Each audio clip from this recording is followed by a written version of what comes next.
Hello everyone, this is CA Nitin Gupta, Faculty of Audit for CA Inter and CA Final.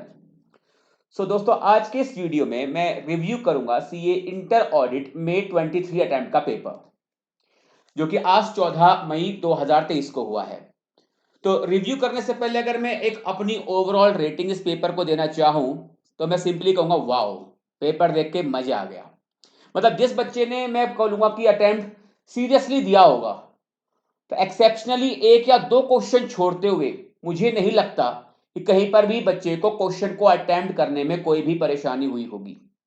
Question straight forward पूछे गए थे और even मैं बोलूंगा कि जो क्वेश्चंस पीछे पास अटेम्प्ट में पूछे जा चुके हैं, रिपीट मोड पर क्वेश्चन पूछे गए थे स्टैंडर्ड्स के ऊपर। चाहे SA 315 की बात कर ले, सिग्निफिकेंट रिस्क के ऊपर क्वेश्चन पूछा गया था। Obtaining and understanding of the entity and it's environment की प्लानिंग करने से पहले मुझे क्लाइंट के बिजनेस के बारे में नॉलेज गेन करनी होती है। SA 315 पे दो क्वेश्चन पीछे पता नहीं कितनी बार पूछे जा चुके थे, इस बार फिर ये दोनों क्वेश्चन एग्जाम में पूछे गए थे। SA 520 पर क्वेश्चन रिपीट मोड पर पूछा गया था। SA 530 सैंपलिंग, अब सैंपलिंग में कोई मुझसे पूछे कोई क्वेश्चन ऐसा बताइए जो सर आने के चांस अच्छे हो सकते हैं, तो sampling risk and non sampling risk एक बेसिक सा कॉन्सेप्ट होता है, बेसिक सा टॉपिक है। SA 530 में क्वेश्चन पूछा गया।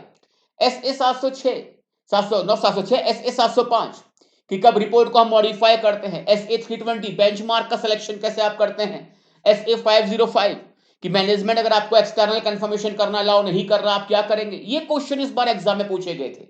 तो ओवरऑल रेटिंग तो मेरी ओर से है बच्चा वाओ, पेपर बहुत अच्छा था। जिसने सिंसियरली अटेम्प्ट तैयार करा होगा ये वाला, तो मुझे नहीं लगता कि एक्सेप्शनली एक या दो क्वेश्चन को छोड़ते हुए बच्चे को प्रॉब्लम हुई होगी। तो जिसने अटेम्प्ट सीरियसली नहीं दिया होगा तो उसके लिए तो मैं बोलूंगा भाई जो आता वो ठीक, जो नहीं आता वो उसके लिए हार्ड था। लेकिन जिस बच्चे ने अटेम्प्ट को अच्छा अटेम्प्ट किया था यानी अच्छी तैयारी की थी, उसके लिए पेपर बहुत आसान रहा था। चलिए पेपर का रिव्यू करना स्टार्ट करते हैं, देखते हैं किस किस तरह के क्वेश्चन एग्जाम में पूछे गए थे, किस किस टॉपिक पे थे।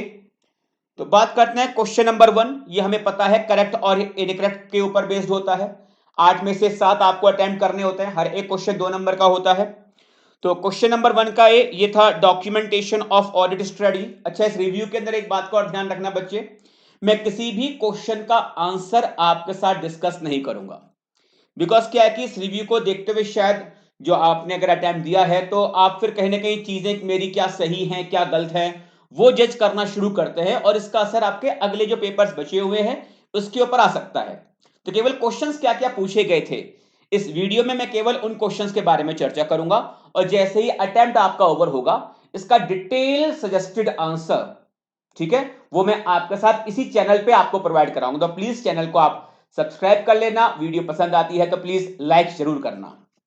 Documentation of audit strategy SA 300 पर एक 2 नंबर का करेक्ट और इनकरेक्ट था कि स्ट्रेटजी को लेकर जो आप डॉक्यूमेंटेशन करते हो क्या वो इस बात का एविडेंस होता है या नहीं होता कि हमने एक काम को प्रॉपर प्लान करके किया है, सेग्रीगेशन ऑफ ड्यूटीज अपने एंगेजमेंट टीम के मेंबर्स में हमने प्रॉपर करी है।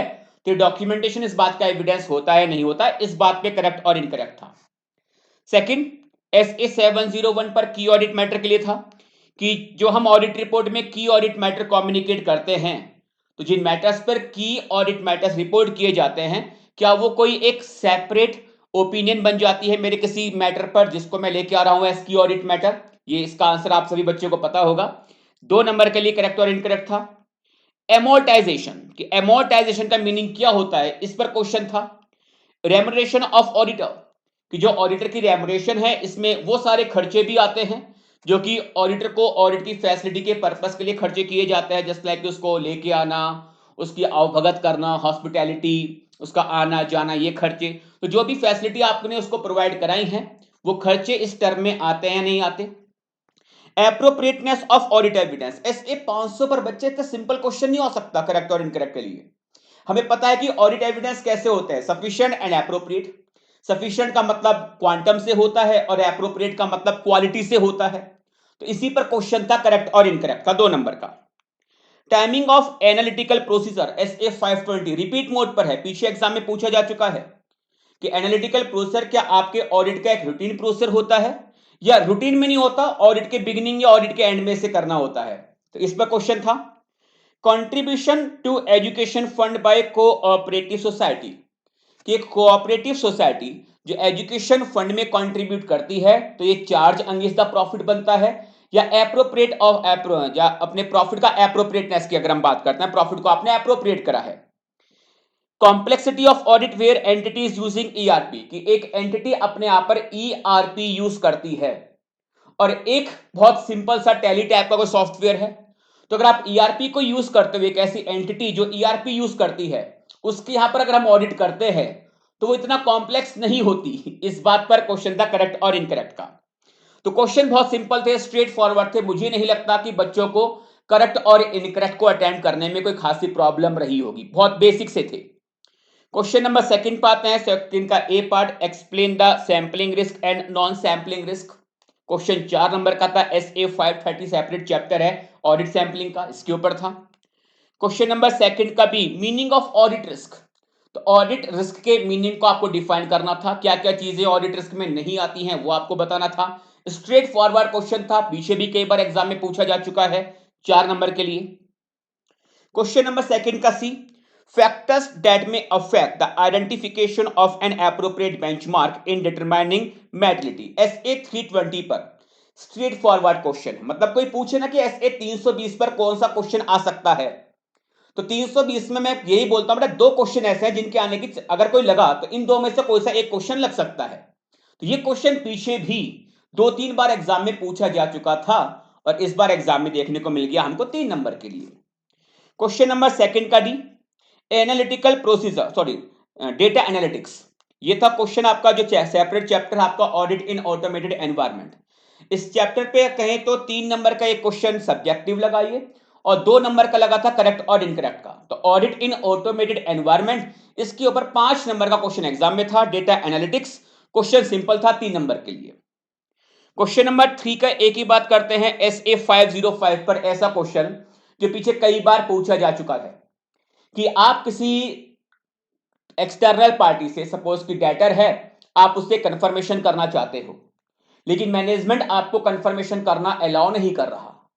तो अगर मैनेजमेंट किसी पार्टी से एक्सटर्नल कंफर्मेशन करना अलाउ अगर नहीं करती है तो उस केस में आपके प्रोसेस क्या निकल के आएंगे, आपकी रेस्पॉन्सिबिलिटीज क्या निकल के आएंगी, ये SA के रेफरेंस से आपको एड्रेस करना था। SA 505 के रेफरेंस से क्वेश्चन अच्छा है, स्ट्रेट फॉरवर्ड था 4 नंबर के लिए। क्वेश्चन नंबर 3 का B, issue of share at discount to creditors. वैसे तो हमें पता है कि एक कंपनी अपने शेयर्स को डिस्काउंट पे इश्यू नहीं कर सकती, बस इसकी कुछ एक्सेप्शन थी कि हाँ इन केसेस में आप शेयर को डिस्काउंटेड प्राइस पे इश्यू कर सकते हो। तो वही बात आपको बतानी थी, 4 नंबर में क्वेश्चन था, स्ट्रेट फॉरवर्ड क्वेश्चन था। क्वेश्चन नंबर 3 का C, verification of sale of scrap. तो ये जो चैप्टर, ये जो क्वेश्चन है आपका, it is from the chapter audit of different items of financial statements. इसमें बेसिकली क्या है कि ये जो ऑडिट है ये आपको जो मेन मॉड्यूल है उसमें तो कवर नहीं कर रखी, लेकिन जो बाद में आपके जो टेस्ट और नॉलेज वाला पार्ट होता है वहां पर इन्होंने ये पार्ट कवर किया हुआ था। और क्लास के अंदर भी मैंने बच्चों से कहा था कि क्लास के अंदर मैंने ये पूरा का पूरा चैप्टर बहुत डिटेल में कवर किया हुआ, करवाया हुआ था। लेकिन बच्चों को मैंने ये भी कहा था कि बेटा कुछ टॉपिक्स ऐसे हैं जो कि आपके मेन बॉडी ऑफ चैप्टर में कवर नहीं है, लेकिन चैप्टर के एंड में इन्होंने कुछ वेरिफिकेशंस दे रखी है कि इन इन आइटम्स को आप किस तरह से वेरीफाई करेंगे। क्वेश्चन इन्होंने इस बार वहां से पूछ लिया। तो क्वेश्चन बहुत बेसिक था, जिस बच्चे ने एक बार भी पढ़ा होगा तो मुझे नहीं लगता कि उसको अटेम्प्ट करने में कहीं से भी कोई भी प्रॉब्लम रही होगी। Verification of provision, audit of item of financial statement, 3 number के लिए। तो 3 चैप्टर बच्चे ऐसे रहे कि अगर मैं उन 3 चैप्टर को मिलाऊं तो लगभग 40 नंबर की कवरेज। क्योंकि अभी देखो हम बात करें तो 30 नंबर का MCQ तो हम छेड़ ही नहीं रहे, हम बात कर रहे हैं केवल सब्जेक्टिव पार्ट की जो 70 मार्क्स के लिए आपको अटेम्प्ट करना होता है, उसमें 40 नंबर मुझे 3 चैप्टर में से देखने को मिल रहे हैं। इस बार दी कंपनी ऑडिट, उस पर अच्छी खासी कवरेज के साथ क्वेश्चन पूछे गए हैं। दूसरा बात करते हैं audit of different items of financial statement and audit of different types of entities. अगर मैं इन 3 चैप्टर को कवर करूं तो लगभग 40 मार्क्स की कवरेज इन 3 चैप्टर में से हमको देखने को मिलती है। क्वेश्चन नंबर 4 का अगेन SA 315 पर बहुत बेसिक क्वेश्चन था। SA 300 भी ये कहता है कि भाई प्लानिंग करने से पहले अंडरस्टैंडिंग ऑब्टेन करिए एंटिटी के बारे में, बिजनेस के बारे में, उनके ऊपर एप्लीकेबल होने वाले फाइनेंशियल रिपोर्टिंग फ्रेमवर्क के बारे में। तो ये अंडरस्टैंडिंग कैसे मिलेगी, ये वाली बातें SA 315 में बताई गई हैं।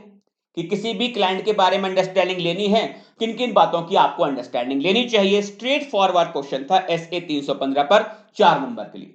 315 पर दो क्वेश्चन कहूंगा बच्चे बहुत प्यारे पूछे और रिपीट मोड पर हैं। एक तो ये वाला कि understanding of entity and its environment, उनका जो अकाउंटिंग फ्रेमवर्क है, फाइनेंशियल रिपोर्टिंग फ्रेमवर्क, उनके बिजनेस के बारे में नॉलेज गेन करना।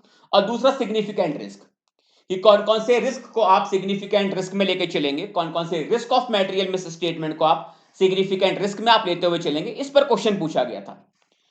रिपोर्टिंग अंडर कारो 20, ये है आपका चैप्टर दी कंपनी ऑडिट, जहां पर कारो की रिपोर्टिंग आती है। तो एक कंपनी ने बैंक एफआई से कुछ लोन लिया हुआ था, उसकी रीपेमेंट में कुछ डिफॉल्ट किया हुआ था, तो बताइए कारो के अकॉर्डिंग आपकी रिपोर्टिंग रिक्वायरमेंट क्या निकल के आती है। अच्छा क्वेश्चन 4 नंबर का। क्वेश्चन नंबर 4 का C, reliability of data for the purpose of substantive analytical procedure, SA 520 पर सेपरेट चैप्टर है आपका एनालिटिकल प्रोसीजर, कि कोई भी डेटा को यूज करने से पहले व्हाइल परफॉर्मिंग एनालिटिकल प्रोसीजर आपको ये इवैल्यूएट करना होता है कि डेटा रिलायबल है या नहीं है। बिकॉज डेटा की जो रिलायबिलिटी है, डेटा जितना ज्यादा रिलायबल होगा उतना ही ज्यादा विश्वास आप कर पाएंगे एनालिटिकल प्रोसीजर परफॉर्म करके जो रिजल्ट आता है। तो किस तरह से आप डेटा की रिलायबिलिटी को इवैल्यूएट करते हो, वो वाली बात पूछी गई है क्वेश्चन में। फिर बोल रहा हूं स्ट्रेट फॉरवर्ड क्वेश्चन था 3 नंबर के लिए। क्वेश्चन नंबर 4 का डी, अगेन एसए 315 पर सिग्निफिकेंट रिस्क, कि कौन कौन से risk of material miss statement को आप सिग्निफिकेंट रिस्क लेते हुए चलेंगे, वो आपको बताना है। अच्छा क्वेश्चन स्ट्रेट फॉरवर्ड 3 नंबर के लिए। हाँ, 4 नंबर के लिए पूछा जा सकता था, टोटल 6 पॉइंट यहां पर लिखने होते हैं, लेकिन चलिए कोई नहीं, 3 नंबर का पूछा है, लेकिन अच्छा क्वेश्चन था। उम्मीद कर रहा हूं कि आप सभी बच्चों ने इसको अटेम्प्ट जरूर किया होगा। क्वेश्चन नंबर 5 का ये, effect on audit opinion where there exist material uncertainty about going concern, इस टॉपिक पर एसए 570 के इस वाले पार्ट पर क्वेश्चन इस बार बच्चे सीए फाइनल में भी था और आपके अटेम्प्ट में भी लगा है। क्वेश्चन क्या था कि एक क्लाइंट के यहां पर, जिसके यहां पर आप ऑडिट कर रहे हो, वहां पर आपको material certainty, material uncertainty relating to going concern दिखाई देती है। और वहां पे दो सिचुएशन में आपको रिपोर्ट करनी है कि अगर मैटेरियल अनसर्टेनिटी के मैटर को क्लाइंट ने अपने फाइनेंशियल स्टेटमेंट में प्रॉपरली डिस्क्लोज किया हुआ है, तो उस केस में आपके ओपिनियन पे क्या फर्क पड़ेगा। और अगर मैटेरियल अनसर्टेनिटी के मामले को क्लाइंट ने अपने फाइनेंशियल स्टेटमेंट में डिस्क्लोज नहीं किया हुआ, तो उस केस में आपकी ओपिनियन पे क्या असर पड़ेगा, क्या क्या उस दोनों सिनारियों में आपकी ओपिनियन निकल के आएंगी। अगर 570 आपने ध्यान से भी तैयार करा है, तो मुझे नहीं लगता कि बच्चे इसको अटेम्प्ट करने में आपको कोई भी प्रॉब्लम रही होगी। बट मैं अभी इस वीडियो में, जैसे मैंने पहले भी कहा, कि मैं कोई भी आंसर आपके साथ डिस्कस नहीं कर रहा। सर आंसर हमें कहां से मिलेंगे, तो बेटा पहले अटेम्प्ट पूरा कर लीजिए अपना, बस थोड़े दिन बचे हैं, और उसके जस्ट आफ्टर आपको एक कंप्लीट वीडियो इसके प्रॉपर सजेस्टेड आंसर के साथ प्रॉपर मैं आपको प्रोवाइड कराऊंगा। बस छोटा सा काम करना है, चैनल को आपको सब्सक्राइब करना है। क्वेश्चन नंबर 5 का भी अच्छा क्वेश्चन था। कंपनी का जो अकाउंट मैनेजर है वो कुछ बोगस परचेज इनवॉइस की एंट्री कर रहा था, और वो परचेज की एंट्री करने के बाद वो कर क्या रहा होगा, वो सप्लायर को पेमेंट रिलीज करवा रहा होगा। तो कंपनी का एक ऑफिसर या एम्प्लॉय कंपनी के यहां पर फ्रॉड कर रहा है, तो उस केस में आपकी यहां पर रिपोर्टिंग को लेके क्या ड्यूटी बनती है, वो आपको बतानी है। क्वेश्चन 4 नंबर का था। तो एक सेक्शन आपने पढ़ा होगा 143 subsection 12, read with rule number 13 of the companies audit and auditors rule 2014, उसके रेफरेंस से आपको इसको अटेम्प्ट करना था। अच्छा क्वेश्चन 4 नंबर के लिए।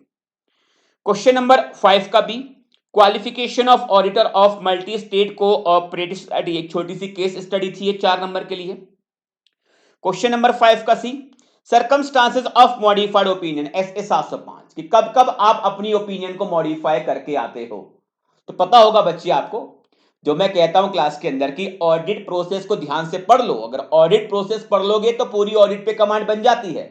तो ऑडिट प्रोसेस में हम प्लानिंग की बात करते हैं, प्लानिंग पे क्वेश्चन देखने को मिला मुझे स्ट्रेटजी के ऊपर। फिर हम परफॉर्म करते हैं ऑडिट प्रोसीजर्स, तो 315 पे मुझे क्वेश्चन देखने को मिल रहा है। फिर एविडेंस की बात करते हैं, तो एक छोटा सा क्वेश्चन आपसे एसए 500 पर 2 नंबर का करेक्ट और इनकरेक्ट में आपसे पूछ लिया।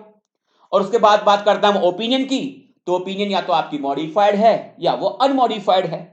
तो अनमॉडिफाइड ओपिनियन कब जाती है, मॉडिफाइड ओपिनियन कब जाती है, अगर ध्यान से आपने इसको तैयार किया था तो मुझे नहीं लगता कि आपको 705 पे आई इस क्वेश्चन को अटेम्प्ट करने में कोई खासी प्रॉब्लम रही होगी। क्वेश्चन नंबर 5 का डी, हाँ इस पर थोड़ा सा मैं बोल सकता हूं कि बच्चा शायद यहां पे थोड़ा सा कंफ्यूज हुआ हो, बिकॉज मैंने वीडियो के स्टार्टिंग में ही कहा था कि एक्सेप्शनली एक या दो क्वेश्चन थे जहां पर शायद बच्चा थोड़ा सा घूम गया हो। तो एक तो ऐसे 240 पर क्वेश्चन था और एक गवर्नमेंट ऑडिट।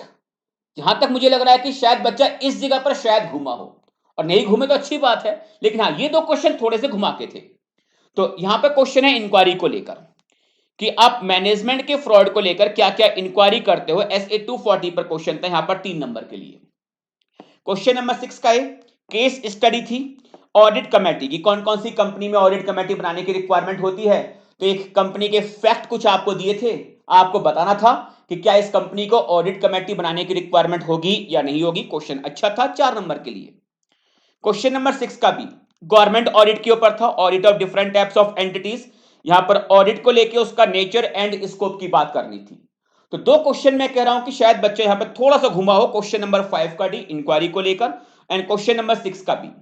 सर 6 का बी, क्वेश्चन नंबर 5 का बी दो बार कैसे आया ये, तो यहां पर इंटरनल चॉइस होती है, तो अकॉर्डिंगली यहां पर आप देख पा रहे हो क्वेश्चन नंबर 5 का बी और 5 का बी, ऐसा नहीं है कि मैंने कोई गलती करी है, यहां पर एक इंटरनल चॉइस आपके पास होती है। क्वेश्चन नंबर 6 का सी ड्राइंग पावर, मतलब बैंक ऑडिट पर बेटा एक इससे सिंपल क्वेश्चन की आप उम्मीद क्या करोगे कि कैसे ड्राइंग पावर को कैलकुलेट किया जाता है, ड्राइंग पावर कैलकुलेट करते हुए किन किन बातों का ध्यान रखना चाहिए। एक बहुत ही बेसिक सा क्वेश्चन 3 नंबर का आपसे पूछा गया। एंड क्वेश्चन नंबर 6 का डी, तो एक चैरिटेबल इंस्टीट्यूशन के यहां पर जब आप खर्चों को वेरीफाई करेंगे किन किन बातों का आपको ध्यान रखना चाहिए, कौन कौन से एरिया पर फोकस करना है जब आप किसी चैरिटेबल इंस्टीट्यूशन के खर्चों को वेरीफाई करते हैं। It is from the chapter audit of different types of entities, question 3 number का था। तो पेपर की बेटा मैंने ओवरऑल रेटिंग जैसा वीडियो को स्टार्टिंग में ही कहा था, पेपर बहुत इजी था। जिस बच्चे ने अटेम्प्ट को सीरियसली तैयार किया था, मुझे नहीं लग रहा कि उसके 2 या 3 क्वेश्चन में छोड़ते हुए किसी भी क्वेश्चन में कोई और प्रॉब्लम बच्चे को ही हो। मैक्सिमम कवरेज के साथ कौन कौन से चैप्टर्स पूछे गए, तो 3 चैप्टर की बात कर रहा हूं मैं यहां पर। दी कंपनी ऑडिट 14 मार्क्स का था, audit of different item of financial statement 12 number का था, and audit of different types of entities ये 13 नंबर का था। टोटल अगर मैं इसको ऐड करता हूं कितना आ गया, 14 एंड 12 26 एंड 13 39, लगभग 40 नंबर की कवरेज आपको इन 3 चैप्टर से देखने को मिल रही है। तो जैसे एक एक्सपेक्टेशन होता है कि हाँ उम्मीद करते हैं कि इन चैप्टर से मैक्सिमम कवरेज आती है, तो वही हमें इस अटेम्प्ट में देखने को मिला। एसएस की बात करें तो मुझे नहीं लगता किसी भी एसए के क्वेश्चन को अटेम्प्ट करने में आपको परेशानी हुई होगी। एसए पर क्वेश्चन वही थे जो जनरली हम एज्यूम करते हैं कि हाँ इस तरह का क्वेश्चन एग्जाम में हमें देखने को मिल सकता है, और अगर आपने पास्ट अटेम्प्ट क्वेश्चंस तैयार किए थे तो उन्हीं में देख रहा हूं कि रिपीट मोड पर एग्जाम में यहां पर क्वेश्चन पूछे गए थे। तो ये तो आप बच्चे हमारे आज के पेपर का एक छोटा सा एनालिसिस, और डिटेल इसको मैं दूंगा इसका आंसर जब आपका अटेम्प्ट ओवर हो जाएगा। तब तक आप क्या करेंगे, केवल चैनल को आपको सब्सक्राइब कर लेना है और वेट करना है अपने पेपर के अटेम्प्ट का खत्म होने का। जैसे ही आपका अटेम्प्ट खत्म होता है इसके बाद इसका डिटेल आंसर लेने के लिए मैं आपके साथ आऊंगा। Thanks to all of you and all the very best of luck for your remaining papers. Thank you.